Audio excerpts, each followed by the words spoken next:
जय हिंद दोस्तों, स्वागत करता हूं आपके अपने चैनल टॉप एग्जाम क्लासेस पर। मैं ऐसा करता हूं आप सभी एकदम स्वस्थ और अच्छे होंगे। मैं आपके लिए बीपीएससी 2.0 के लिए हिंदी का प्रैक्टिस सेट लेकर के आया हूं। दोस्तों, अगर आप चैनल पर नए हैं तो चैनल को सब्सक्राइब करके बेल आइकन को ऑन कर लें। चलिए देखते हैं पहला क्वेश्चन है, राजस्थानी भाषा का उद्भव अपभ्रंश के किस क्षेत्रीय रूप से हुआ है? तो राजस्थानी भाषा की उत्पत्ति सौर सैनी अपभ्रंश से मानी जाती है। अपभ्रंश के मुख्यतः 3 रूपनागर, ब्राचड़ और उपनागर माने जाते हैं। तो इसका ऑप्शन नंबर सी सही हो जाएगा। नेक्स्ट क्वेश्चन है, राजभाषा आयोग के प्रथम अध्यक्ष कौन थे? एपी शर्मा, जीवी वर्गीज, वीजी खैर, उपर्युक्त में से एक से अधिक या उपर्युक्त में से कोई नहीं। तो इसका ऑप्शन नंबर सी सही हो जाएगा, वीजी खैर। नेक्स्ट क्वेश्चन है, निम्नलिखित में से कौन सी बोली पश्चिमी हिंदी की नहीं है? ब्रजभाषा, बांगरू, कन्नौजी। तो पश्चिमी हिंदी के अंतर्गत 5 बोलियां आती हैं, खड़ी बोली, हरियाणवी, ब्रजभाषा, कन्नौजी और बुंदेली। तो इसका ऑप्शन नंबर ई सही हो जाएगा, उपर्युक्त में से कोई नहीं। नेक्स्ट क्वेश्चन है, निम्नलिखित में से कौन सा क्षेत्र खड़ी बोली का नहीं है? सहारनपुर, मुरादाबाद, बरेली और उपर्युक्त में से एक से अधिक या उपर्युक्त में से कोई नहीं। तो खड़ी बोली मेरठ, रामपुर, मुरादाबाद, सहारनपुर, मुजफ्फरनगर, बिजनौर, बागपत, गाजियाबाद के आसपास बोली जाती है। बरेली में ब्रजभाषा बोली जाती है। तो इसका ऑप्शन नंबर सी सही हो जाएगा। नेक्स्ट क्वेश्चन है, निम्नलिखित बोलियों को उनके क्षेत्र के साथ सुमेलित कीजिए तथा सही कूट भाषा का चयन कीजिए। अवधी भाषा, इसका क्षेत्र है कौन सा है? इलाहाबाद है। और बुंदेली भाषा, इसका क्षेत्र है झांसी। ब्रजभाषा, इसका क्षेत्र है मथुरा। और छत्तीसगढ़ी, इसका क्षेत्र है बिलासपुर। तो इसका ऑप्शन नंबर सी सही हो जाएगा, 3, 1, 4, 2। नेक्स्ट क्वेश्चन है, हिंदी भाषा के विकास के लिए विशेष निर्देश भारत के संविधान के किस अनुच्छेद में हैं? तो ये है अनुच्छेद 351 में। नेक्स्ट क्वेश्चन है, अब तक की जानकारी के अनुसार हिंदी भाषा में हिंदी साहित्य के इतिहास लेखन का सबसे पहला प्रयास किस विद्वान का है? तो शिव सिंह सेंगर द्वारा रचित हिंदी साहित्य का पहला इतिहास ग्रंथ है। किसके द्वारा? शिव सिंह सेंगर द्वारा। ऑप्शन नंबर बी सही हो जाएगा इसका। नेक्स्ट क्वेश्चन है, चित्त वृत्तियों की परंपरा को परखते हुए साहित्य परंपरा के साथ सामंजस्य दिखाना ही साहित्य का इतिहास कहलाता है। यह विचार किस विद्वान का है? तो यह विचार है रामचंद्र शुक्ल का। ऑप्शन नंबर ए सही हो जाएगा। नेक्स्ट क्वेश्चन है, मिश्र बंधु द्वारा लिखित हिंदी नवरत्न में इनमें से किस कवि को स्थान नहीं मिला है? गोस्वामी तुलसीदास, सूरदास, मलिक मोहम्मद जायसी। तो इसका ऑप्शन नंबर सी सही हो जाएगा, मलिक मोहम्मद जायसी। नेक्स्ट क्वेश्चन है, पंडित विश्वनाथ प्रसाद मिश्र ने उत्तर मध्यकाल को किस नाम से अभिहित किया है? श्रृंगार काल, रीतकाल, कलाकाल या उपर्युक्त में से एक से अधिक या उपर्युक्त में से कोई नहीं। तो आचार्य विश्वनाथ प्रसाद मिश्र ने उत्तर मध्यकाल को श्रृंगार काल नाम देने का आग्रह किया है। इसका ऑप्शन नंबर ए सही हो जाएगा। नेक्स्ट क्वेश्चन है, भारतीय पत्रकारिता का पितामह किसे माना जाता है? तो जेम्स ऑगस्टस हिकी को भारत को में पत्रिका का पितामह माना जाता है। इसका ऑप्शन नंबर ए सही हो जाएगा। नेक्स्ट क्वेश्चन है, तात्पर्य यह है कि छायावाद जिस आकांक्षा का परिणाम था उसका लक्ष्य केवल अभिव्यंजना की रोचक प्रणाली का विकास था। छायावाद के संबंध में यह विचार किस विद्वान का है? तो यह विचार हिंदी के प्रसिद्ध आलोचक, कहानीकार, निबंधकार, साहित्य इतिहासकार, कोशकार, अनुवाद और कथाकार आचार्य रामचंद्र शुक्ल का है। ऑप्शन नंबर सी सही हो जाएगा इसका। नेक्स्ट क्वेश्चन है, इनमें से किस जैन कवि को अपभ्रंश का वाल्मीकि कहा जाता है? तो स्वयंभू को अपभ्रंश का वाल्मीकि कवि कहा जाता है, इसका ऑप्शन नंबर बी सही हो जाएगा। नेक्स्ट क्वेश्चन है, प्रगतवाद केवल साम्यवादी मार्ग को ही अपनाने के लिए विवश है, जबकि प्रगतिशील किसी भी वाद विशेष में आबद्ध नहीं होता। यह विचार किस विद्वान का है? तो यह विचार हिंदी के प्रख्यात आलोचक व साहित्यकार गणपति चंद्र गुप्त का है, इसका ऑप्शन नंबर सी सही हो जाएगा। नेक्स्ट क्वेश्चन है, प्रपद्धवाद के अंतर्गत इनमें से किस रचनाकार का नाम सम्मिलित नहीं है? तो प्रपद्धवाद को हिंदी साहित्य में प्रयोगवाद की ही एक शाखा के अंतर्गत माना जाता है। इसके अंतर्गत 3 कवियों का उल्लेख किया जाता है, जिनके नाम हैं नलिन बिलोचन शर्मा, केसरी कुमार और नरेश। नंदकिशोर आचार्य इसमें संबंधित नहीं है, तो इसका ऑप्शन नंबर बी सही हो जाएगा, नंदकिशोर आचार्य। नेक्स्ट क्वेश्चन है, शमशेर मूड्स के कवि हैं, किसी भी जन के नहीं हैं। यह कथन किस विद्वान का है? तो शमशेर बहादुर सिंह आधुनिक हिंदी कविता के प्रगतिशील कवि थे। वे विचारों में प्रगतवादी परंतु शैली में प्रयोगवादी कवि थे। प्रयोगवाद और नई कविता के शीर्ष कवियों में इनका स्थान है। इनकी कविताएं आधुनिक काव्य बोध के अधिक निकट हैं, तो इसका ऑप्शन नंबर ए सही हो जाएगा, मलयज का कथन है यह। नेक्स्ट क्वेश्चन है, इनमें से कौन छायावादी कवि अपने रचना काल के अंतिम दौर में प्रगतवाद के भौतिक दर्शन के साथ साथ अरविंद दर्शन से प्रभावित हुआ? तो सुमित्रानंदन पंत जी की रचनाओं का अंतिम चरण अरविंद दर्शन एवं नव मानवतावाद से प्रभावित है, ऑप्शन नंबर बी सही हो जाएगा इसका। नेक्स्ट क्वेश्चन है, भूल कहत नवरस सुकवि सकल मूल सिंगार, यह विचार रीतकाल के किस आचार्य का है?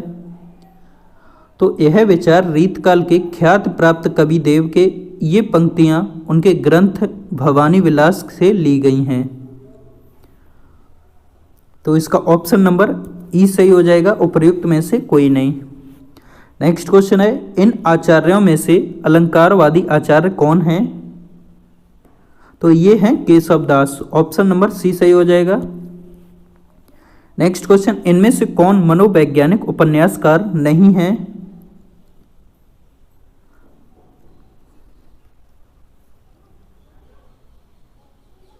तो यशपाल सामाजिक यथार्थवादी चेतना के उपन्यासकार हैं। जैनेन्द्र और इला जोशी मनोवैज्ञानिक उपन्यासकार हैं, तो इसका ऑप्शन नंबर वी सही हो जाएगा।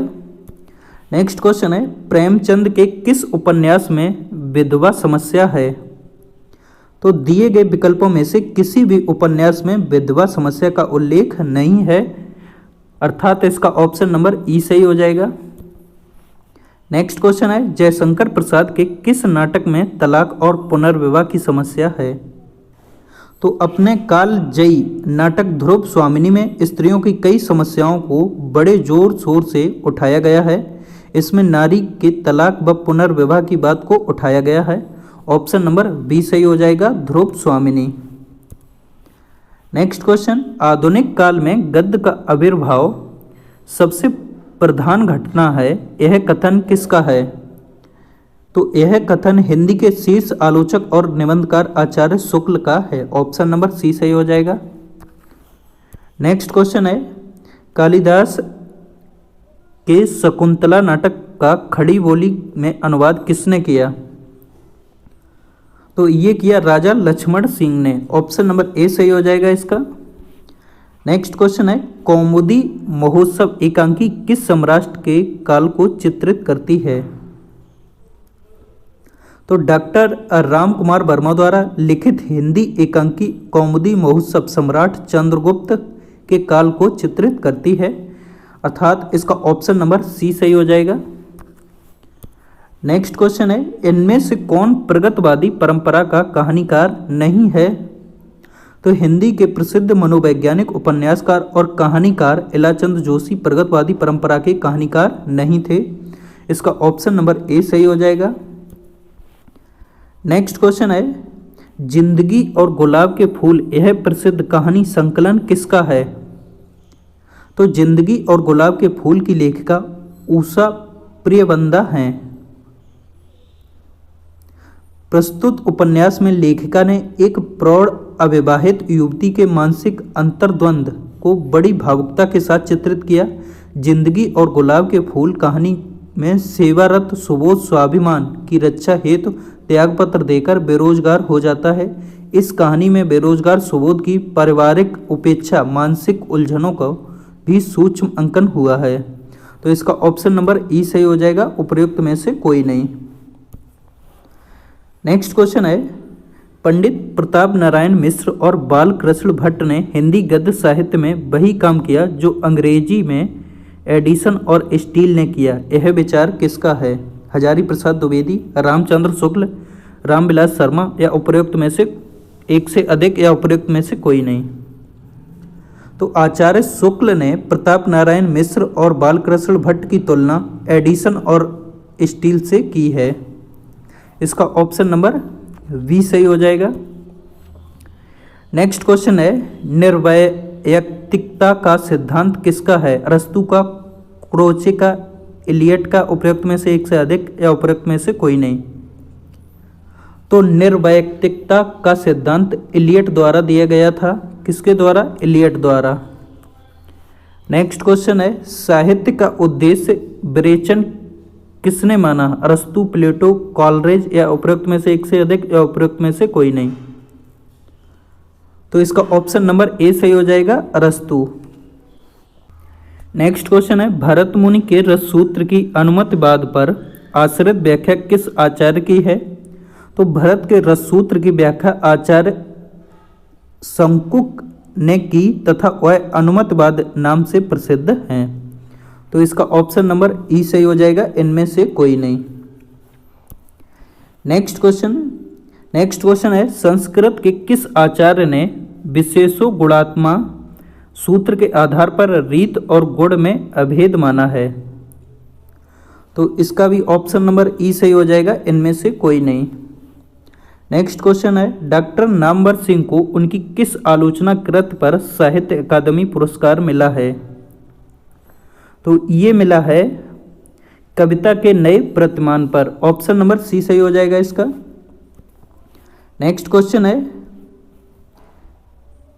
क्रोचे के अभिव्यंजनावाद को वक्रोक्ति सिद्धांत का विलायती संस्करण किसने कहा है? तो ये कहा है किसने? आचार्य शुक्ल ने।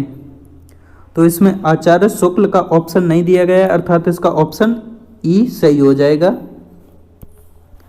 नेक्स्ट क्वेश्चन है, स्त्री विमर्श पर आधारित तब्दील निगाहें को किस लेखिका की कृति है? तो ये है मैत्रेयी पुष्पा की। ऑप्शन नंबर बी सही हो जाएगा इसका। नेक्स्ट क्वेश्चन, दलित साहित्य का सौंदर्य शास्त्र नामक कृति के लेखक हैं? तो ये Om Prakash Valmiki. Option number B सही होगा। नेक्स्ट क्वेश्चन, आदिवासी विमर्श पर आधारित आदिवासियों का संसार नामक पुस्तक के लेखक हैं? मैत्रेयी पुष्पा, रमणिका गुप्ता, भारती मीणा, उपर्युक्त में से एक से अधिक या उपर्युक्त में से कोई नहीं। तो आदिवासियों का संसार पुस्तक के लेखक डॉक्टर सुश्री शरद सिंह हैं। उन्होंने इसमें आदिवासियों की जिंदगी के विभिन्न पहलुओं को चित्रित किया है। तो इसका ऑप्शन नंबर ई सही हो जाएगा, उपर्युक्त में से कोई नहीं। नेक्स्ट क्वेश्चन है, संदेश यहाँ मैं नहीं स्वर्ग का लाया, इस भूतल को ही स्वर्ग बनाने आया, उपर्युक्त पंक्तियों के रचयिता हैं? तो उपर्युक्त पंक्तियों के रचयिता मैथिली शरण गुप्त हैं। कौन है? मैथिली शरण गुप्त। तो इसका ऑप्शन नंबर ई सही हो जाएगा।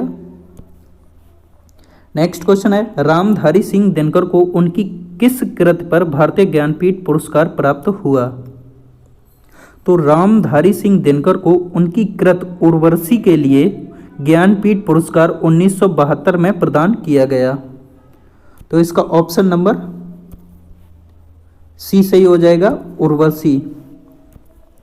नेक्स्ट क्वेश्चन है, निम्नलिखित में से कौन सा रासो ग्रंथ छंदों का अजायब घर कहलाता है?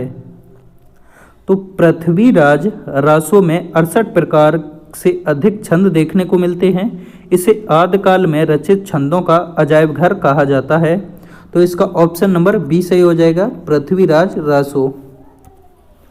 नेक्स्ट क्वेश्चन है, कबीर उलटवासियों के विशेषज्ञ को माने जाते हैं। इससे पहले उलटवासियां किस साहित्य से प्राप्त होती हैं? तो ये होती हैं सिद्ध साहित्य से। ऑप्शन नंबर सी सही हो जाएगा इसका। नेक्स्ट क्वेश्चन है, मैथिली शरण गुप्त को राष्ट्र कवि की उपाधि किसने दी? तो मैथिली शरण गुप्त को साहित्य जगत में दद्दा नाम से संबोधित किया जाता था। उनकी कृत भारत के स्वतंत्रता संग्राम के दौरान काफ़ी प्रभावशाली सिद्ध हुई थी और इसी कारण महात्मा गांधी ने उन्हें राष्ट्रकवि की पदवी भी दी थी। तो इसका ऑप्शन नंबर ए सही हो जाएगा, महात्मा गांधी ने। नेक्स्ट क्वेश्चन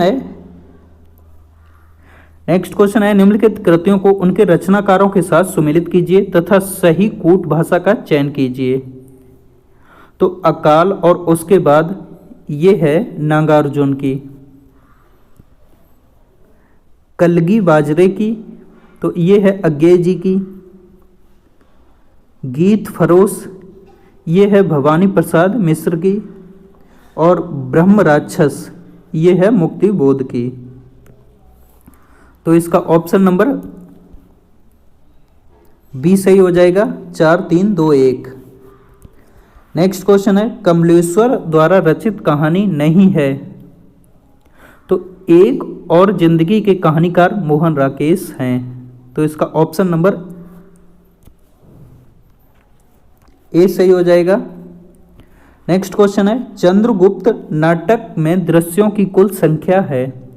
तो चंद्रगुप्त नाटक की रचना जयशंकर प्रसाद ने की। इनमें कुल 4 अंक और 44 दृश्य हैं। तो दृश्यों की संख्या कितनी है? 44 है। नेक्स्ट क्वेश्चन, शेखर एक जीवनी उपन्यास के नायक के चरित्र की प्रमुख विशेषता है। तो शेखर एक जीवनी उपन्यास का नायक आक्रामक प्रवृत्ति वाला, लीक से हटकर सोचने वाला व विद्रोही प्रवृत्ति का है। तो इसका ऑप्शन नंबर ई सही हो जाएगा, इनमें से कोई नहीं। नेक्स्ट क्वेश्चन है, महामाया हजारी प्रसाद द्विवेदी के किस उपन्यास की पात्र है? तो महामाया हिंदी के महान साहित्यकार हजारी प्रसाद द्विवेदी के प्रसिद्ध उपन्यास बाण भट्ट की आत्मकथा का पात्र है। इसका ऑप्शन नंबर सी सही हो जाएगा। नेक्स्ट क्वेश्चन है, ग्रैंगीन कहानी के लेखक हैं। तो ग्रैंगीन कहानी के लेखक अज्ञे हैं। यह प्रेमचंद के बाद की श्रेष्ठ हिंदी कहानियों की परिणत होती है। तो इसका ऑप्शन नंबर ई सही हो जाएगा, उपर्युक्त में से कोई नहीं। नेक्स्ट क्वेश्चन है, बहुत कम कहानी लिखकर भी सर्वाधिक लोकप्रियता प्राप्त कहानीकार इनमें से कौन है? तो ये हैं Chandradhar Sharma Guleri. Option number B सही हो जाएगा इसका। नेक्स्ट क्वेश्चन, प्रजातंत्र और लोकतंत्र के नाम पर हमारे चारों ओर फलने फूलने वाली राजनीतिक संस्कृति के प्रतिनिधि पात्र वैद्य जी किस उपन्यासकार की सृष्टि हैं? तो वैद्य जी विख्यात हिंदी साहित्य श्रीलाल शुक्ल की प्रसिद्ध व्यंग राग दरबारी के पात्र हैं। इस तरह वैद्य जी उपन्यास में नायक नहीं खलनायक हैं और पाठक को स्वयं नायक की भूमिका का निर्वाह करना है, यह संदेश भी उपन्यास में परोक्ष रूप से दिया। तो इसका ऑप्शन नंबर ई सही हो जाएगा, उपर्युक्त में से कोई नहीं। नेक्स्ट क्वेश्चन है, अमृतलाल नागर का कौन सा उपन्यास महाकवि सूरदास पर आधारित है? बूंद और समुद्र, खंजन, नायक, अमृत और विष। उपर्युक्त में से एक से अधिक या उपर्युक्त में से कोई नहीं। तो इसका ऑप्शन नंबर बी सही हो जाएगा, खंजन, नयन।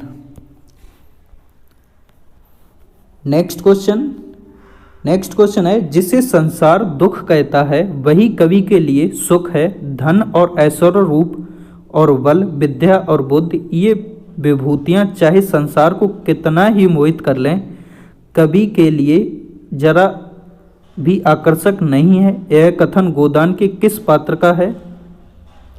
तो यह कथन गोदान के एक प्रमुख पात्र डॉक्टर मेहता का है। ऑप्शन नंबर ए सही हो जाएगा इसका। नेक्स्ट क्वेश्चन है, देवसेना जयशंकर प्रसाद के किस नाटक की पात्र है? तो देवसेना जयशंकर प्रसाद के नाटक स्कंद गुप्त की पात्र है। इसका ऑप्शन नंबर सी सही हो जाएगा। नेक्स्ट क्वेश्चन है, लघु मानव की महत्ता को किसने प्रतिपादित किया? तो लघु मानव की महत्ता को विजय देव नारायण ने प्रतिपादित किया। इसका ऑप्शन नंबर बी सही हो जाएगा। नेक्स्ट क्वेश्चन, इनमें से किस लेखक के निबंध ललित निबंध विधा के प्रस्थान बिंदु बने? तो आचार्य हजारी प्रसाद द्विवेदी के निबंध ललित निबंध विधा के प्रस्थान बिंदु बने। आचार्य हजारी प्रसाद द्विवेदी इस निबंध विधा के पुरोधा पुरुष हैं। ऑप्शन नंबर बी सही हो जाएगा इसका। नेक्स्ट क्वेश्चन है, एक आंख से देखना मुहावरे का अर्थ है? तो एक आंख से देखना मुहावरे का अर्थ है बराबर मानना। ऑप्शन नंबर ए सही हो जाएगा इसका।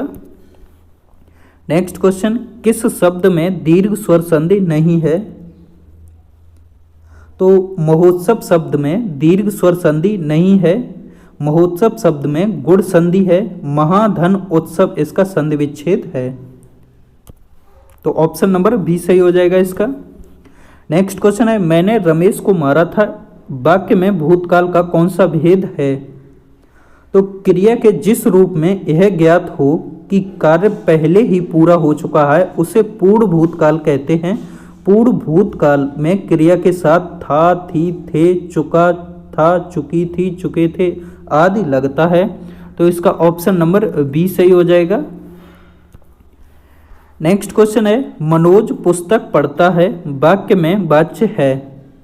तो मनोज पुस्तक पढ़ता है वाक्य में कर्तवाच्य है। क्रिया के जिस रूप में कर्ता प्रधान हो और सकर्मक और अकर्मक दोनों क्रियाएं हों उसे कर्तवाच्य कहते हैं। अर्थात इसका ऑप्शन नंबर बी सही हो जाएगा। नेक्स्ट क्वेश्चन है, द्वंद्व समास का उदाहरण है। तो समास का वह रूप जिसमें प्रथम और द्वितीय दोनों पद प्रधान होते हैं उसे द्वंद्व समास कहते हैं। तो इसका ऑप्शन नंबर बी सही हो जाएगा, भूखा प्यासा। नेक्स्ट क्वेश्चन है, शुद्ध वर्तनी है। इनमें से शुद्ध वर्तनी कौन सी है? पैतृक है। ऑप्शन नंबर सी सही हो जाएगा इसका। नेक्स्ट क्वेश्चन है, चट मंगनी पट ब्याह लोकोक्ति का अर्थ है। तो चट मंगनी पट ब्याह एक प्रचलित लोकोक्ति है। इसका अर्थ है किसी कार्य को तुरंत करना। ऑप्शन नंबर इसका सी सही हो जाएगा। नेक्स्ट क्वेश्चन है, अन्नल और अनिल श्रुति सम भिन्नार्थक शब्दों के अर्थ हैं। तो अनल क्या होगा? अग्नि होगी और अनिल होगा वायु। तो इसका ऑप्शन नंबर ए सही हो जाएगा। नेक्स्ट क्वेश्चन है, बाकजाल का संधि विच्छेद होगा। तो बाकजाल का संधि विच्छेद बाक क्या होगा? बाक धन जाल। ऑप्शन नंबर वी सही हो जाएगा इसका। नेक्स्ट क्वेश्चन है, अप्रत्यय से युक्त शब्द नहीं है। तो कुलीन शब्द में ई प्रत्यय जुड़ा हुआ है, अतः इसमें अप्रत्यय से युक्त शब्द नहीं है। इसका ऑप्शन नंबर सी सही हो जाएगा। नेक्स्ट क्वेश्चन है, अशुद्ध वाक्य है। इनमें से अशुद्ध वाक्य कौन सा है? मैं प्रातःकाल के समय घूमने जाता हूं। इसका ऑप्शन नंबर बी सही हो जाएगा।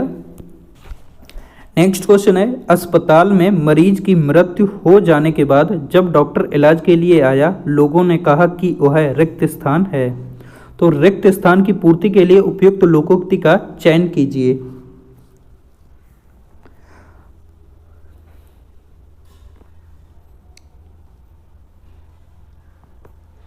तो अस्पताल में मरीज की मृत्यु हो जाने के बाद जब डॉक्टर इलाज के लिए आया लोगों ने कहा कि का वर्षा जब कृषि सुखानी है। ऑप्शन नंबर ए सही हो जाएगा इसका।